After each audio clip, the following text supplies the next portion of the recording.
Hello guys, good evening. Kumusta kayo lahat? Okay, ito na naman po ang lola ninyo. Welcome sa aking channel. Now, nandito ako mga palangga. Kung bakit ganito ang aking background.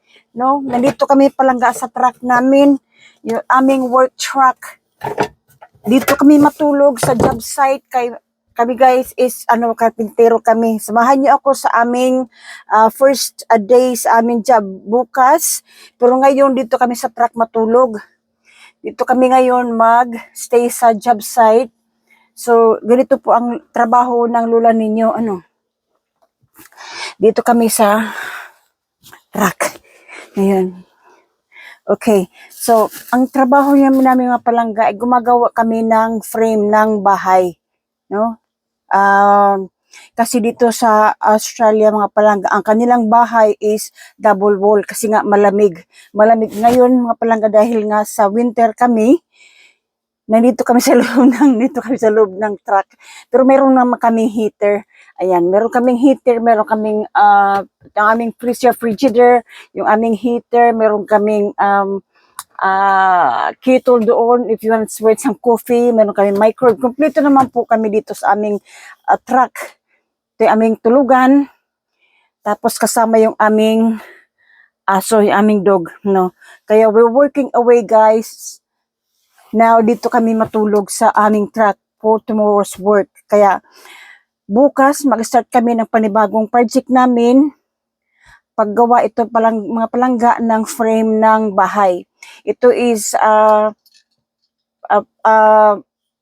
sariling business ito ng aking jowa. No? So, kami lang dalawa mga palangga gumagawa ng bahay. Ang lola ninyo is natuto na rin mag-carpenter. So, yan po ang aming trabaho. Tonight, dito kami matulog. Karating lang po namin. Buti na lang meron man po kaming kuryente. Meron kaming kuryente doon sa aming job site. No? Kaya, tapos i-connect namin dito sa aming truck. So, dito kami matulog. Ayan. Dito kami matulog ngayong gabi para bukas ng umaga mag-start kami ng aming trabaho. Ito lang ang aming job site. So dito kami nakapark sa daan. Pero okay naman allowed naman kami mag-park dito sa may ng kalsada. Dito lang sa gilid kami nag-park sa gilid ng kalsada tapos dito kami matulog. Bukas, baka ipasok namin ang aming sasakyan doon sa job site. Baka doon kami matulog. Kasi naman dito kami lagi sa kalsada matutulog. Is dito kami nakapark sa gilid ng kalsada mga palangga. Pero okay lang kasi hindi naman masyadong busy dito na maraming lagi dumadaan ng mga sasakyan. So dito kami natutulog sa truck.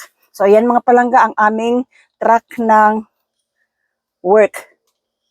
Kaya dito work away kami mga palangga sa aming trabaho. So bukas umaga, napakita ko naman sa inyo ang aming ginagawa mga palangga.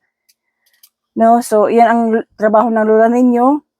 Okay, sasamahan nyo ko bukas sa mag-start kami ng panibagong trabaho namin. So if you guys like my videos, you can click that thumbs up button. And then if you can subscribe my channel, will be very much appreciated. And if you can click the notification bell so you guys can get updated for all my videos that I'm going to upload dito sa YouTube. Maraming salamat you guys, and I'll see you guys tomorrow again, and I will document the project that we're doing sa aming trabaho. Okay, maraming salamat po at see you again tomorrow. Bye for now.